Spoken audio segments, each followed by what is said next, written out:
अतिशय या ठिकाणी चांगल्या उपक्रमाचा शुभारंभ झालेला आहे।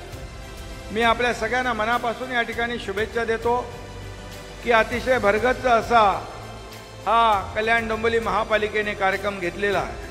विशेष करून खासदार डॉक्टर श्रीकांत शिंदे यांचं मनापासून अभिनंदन करतो, त्यांच्या टीमचं देखील मनापासून अभिनंदन करतो, त्यांना शुभेच्छा देतो। कारण या डोंबिवली कल्याण डोंबिवलीचं या स्वच्छतेच्या माध्यमातून रूप आता बदलायला लागेल, बदल होईल आणि स्वच्छ शहर म्हणून याला आयुक्त महोदय पहिल्या क्रमांकाचं शहर म्हणून या ठिकाणी जे जे आपल्याला करता येईल ते आपण करा।